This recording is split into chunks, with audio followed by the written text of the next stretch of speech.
Hello viewers, स्वागत है आप सभी का मेरे यूट्यूब चैनल स्कूल ट्यूशन गुरुजी में। आज हम बात करेंगे वर्कशीट 24 के बारे में। साइंस सब्जेक्ट की वर्कशीट है, क्लास 9 के लिए जारी की गई है। 28 अगस्त की वर्कशीट है। यहाँ बच्चे अपना नाम लिखेंगे और अपने क्लास टीचर का नाम लिखेंगे। तो जब हम वर्कशीट को ध्यान से देखेंगे तो हम पाएंगे कि ये जो पुरानी हमारी वर्कशीट चली आ रही है उन्हीं का एक आगे का पार्ट है। हमारी वर्कशीट 22-23 हमारे चैप्टर 5 के बारे में थी, यानी कि the fundamental unit of life. और ये वर्कशीट 24 भी उसी का एक पार्ट है। अगला हम लोग बात कर रहे हैं सेल ऑर्गेनेल्स के बारे में, जो कि पाई जाती है साइटोप्लाज्म में। यानी कि 3 भाग में जो डिवाइड किया हमने सेल को, या 3 पार्ट में। तो आउटर कवरिंग प्लाज्मा मेम्ब्रेन या सेल मेम्ब्रेन, बीच में न्यूक्लियस, और इन दोनों के बीच में साइटोप्लाज्म जहाँ पे सेल ऑर्गेनेल्स है। पिछली जो सेल ऑर्गेनेल्स हमने पढ़ी थी, अगर आपको याद हो तो पढ़ी थी एंडोप्लाज्मिक रेटिकुलम के बारे में, ER जिसे नाम दिया गया था। तो उसमें हमने देखा था कि 2 तरह की होती हैं वो, एक RER यानी रफ एंडोप्लाज्मिक रेटिकुलम, और दूसरा SER यानी smooth endoplasmic reticulum. Rough endoplasmic reticulum में राइबोसोम पाया जाता है और वो प्रोटीन सिंथेसिस में काम करती है, और SER में एक अलग फंक्शन होता है। तो इसी तरीके से आगे की वजह हमें सेल ऑर्गेनेल्स पढ़नी है, ताकि हम जान सकें कि हर सेल ऑर्गेनेल का काम क्या क्या है। तो आइए आज की सेल ऑर्गेनेल के बारे में पढ़ते हैं।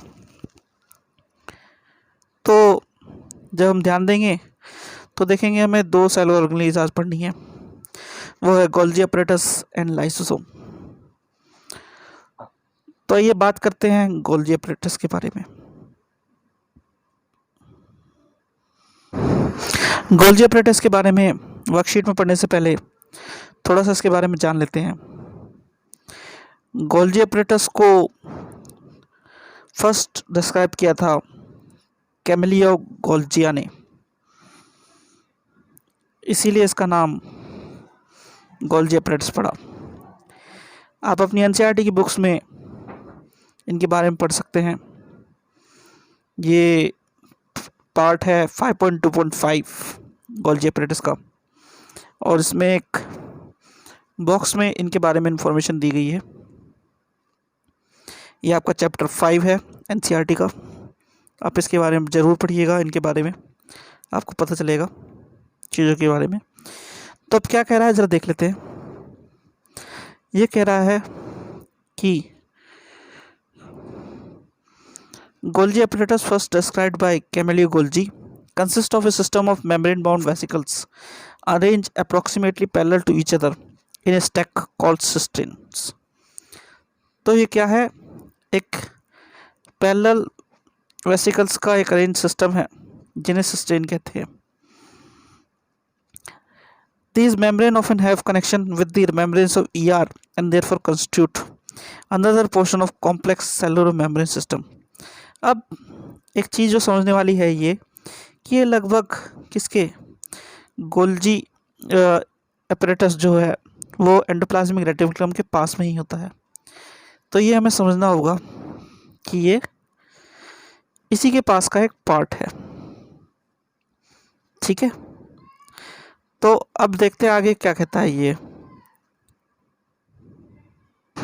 तो जब हम आपकी ये फिगर देखेंगे, ये आपकी NCERT की प्लांट सेल की फिगर दी हुई है, तो हम ध्यान से देखेंगे कि जो गोल्जी अपैरेटस है वो ये दोनों, यानी कि एंडोप्लाज्मिक रेटिकुलम रफ और स्मूथ के बिल्कुल पास में है, यानी ये जो पोर्शन है इसके पास में है, और लाइसोसोम भी इसी के पास में है, जो कि हमें आगे पढ़ना है। तो ये देखते हैं आगे क्या कहता है ये।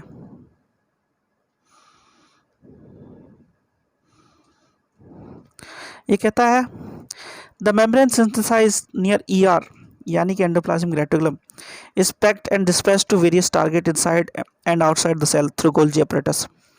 Its function includes storage, modification and package of products in vesicles.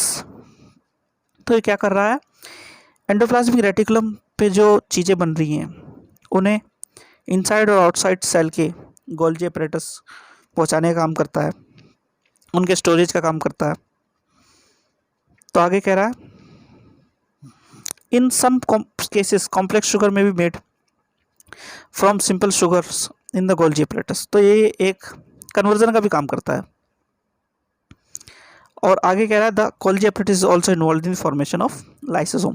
तभी मैंने बताया था आपको कि ये जो पूरा पोर्शन है ये सारा का सारा एक साथ है, ठीक है।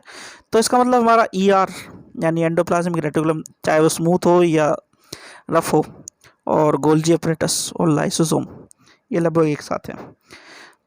तो आइए देखते हैं आपकी वर्कशीट में क्या लिखा हुआ है। तो बात करते हैं आपकी वर्कशीट की। वर्कशीट कह रही है A cell organelle that consists of network of membrane-bound vesicles arranged parallel to each other in stacks called cystine. They may connect to ER. यानी एंडोप्लाज्मिक रेटिकुलम से सिस्टेन यानी ऐसे जो स्ट्रक्चर हैं उसमें ये कंसिस्ट होता है और बनता है। अब आगे क्या कह रहा है, आगे वही बात कह रहा है जो आपकी एनसीईआरटी की बुक में लिखी थी। The material synthesised near the ER are sent to Golgi apparatus where these are material, protein, lipid, etc. are stored, modified, packed and dispatched to in and out of the cell through Golgi apparatus as per need of this cell. यानी कि cell की need के हिसाब से ये इन चीज़ों को अलग अलग जगहों पे पहुंचाता है। और एक चीज़ क्या थी, वो ये थी कि लाइसोसोम क्या है, इसी के पास होता है। अब आगे देखते हैं लाइसोसोम क्या करता है। तो बात करें लाइसोसोम की तो ये है वेस्ट मटेरियल के क्लीनिंग का काम करने वाला। तो क्या कह रहा है आगे देख लेते हैं। Golgi apparatus is involve in the formation of cell organelles known as lysosome. तो ये लाइसोसोम की फॉर्मेशन में इन्वॉल्व है। तो आगे क्या कह रहा है ये, lysosome contain a powerful digestive enzyme which are made by RER यानी rough endoplasmic reticulum and packaged into lysosome by Golgi apparatus. ठीक है, लाइसोसोम में एक डाइजेस्टिव एंजाइम होता है जो कि RER यानी रफ एंडोप्लाज्मिक रेटिकुलम में बनता है और गोल्जी अपरेटस से पैक करके लाइसोसोम को देता है। These enzymes are capable of enough to break down digest all organic material.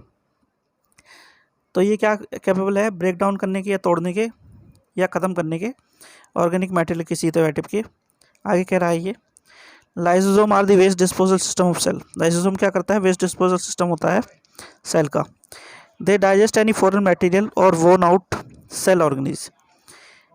ये कई तरह के फॉरेन मटेरियल यानी कि बाहर का जो अनवांटेड चीज़ आ जाए अंदर सेल में वो, और जो सेल ऑर्गेनिज ख़त्म हो चुकी हैं, बेकार हो चुकी हैं, उनको डाइजेस्ट करने में काम करता है। अब आगे क्या कह रहा है ये, आगे कह रहा है ये but sometime due to disturbance in cellular metabolism if the cell get damage the lysosome में burst out and its digestive enzyme start digesting their own cell. Thus they are also called as societal packs of the cell।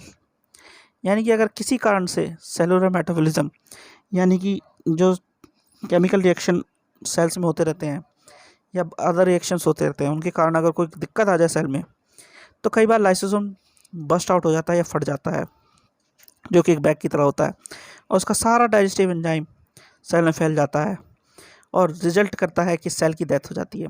तो इसलिए इसे suicidal bag भी कहते हैं। तो आइए आगे देखते हैं क्या कह रहा है ये। अभी बात कर रहा है दो चीज़ों के बारे में यानी कि गोल्जी अपरेटस और लाइसोसोम के बारे में। क्या कह रहा है देखते हैं। ये कह रहा है स्टोरेज, गोल्जी अपरेटस में कह रहा है storage modification packaging of substance करता है ये, conversion of simple sugar to complex और इन्वॉल्व इन फॉर्मेशन लाइफ से। ठीक है, आगे लाइसोसोम में कह रहा है ये keeping the cell clean, digestion enzyme होता है इसमें, और ये सुसाइडल बैग कहलाता है। अब जरा बात कर लेते हैं क्वेश्चन आंसर्स की आपके। तो क्वेश्चन आंसर कहता है पहला, what is the importance of Golgi apparatus in the cell. तो हम ऊपर जब देखेंगे तो हम पाएंगे कि गोल्जी अपरेटस क्या काम करता है। गोल्जी अपरेटस करता है कि storage, package and dispatch of materials in and out of this cell as per the need and demand of this cell. तो ये काफ़ी इंपॉर्टेंट है किस चीज़ के लिए, जो हमने पीछे पढ़ा था, यानी कि एंडोप्लाज्मिक रेटिकुलम में, यानी मेंटेनेंस ऑफ सेल। ठीक है, चलो तो अगला क्वेश्चन देखते हैं। Describe the structure of Golgi body या गोल्जी अपरेटस। गोल्जी अपरेटस या गोल्जी बॉडी जब हम बात करते हैं तो ये देखते हैं। The apparatus cell organelles that consist of network of membrane bound vesicle arranged parallel to each other in a stack called cystine may connect to ER। ठीक है, ये कनेक्ट होता है ER से, ये है गोल्जी apparatus। ठीक है, तो ये आपका आंसर हो गया। अगला क्वेश्चन है, why lysosome are called ascocyte bags in the cell। अब इसका आंसर यहाँ से देख सकते हैं। Sometime due to disturbance in cellular metabolism, if the cell gets damage, these lysosome may burst and digestive enzymes start digesting their own cell, thus they are called ascocyte bags।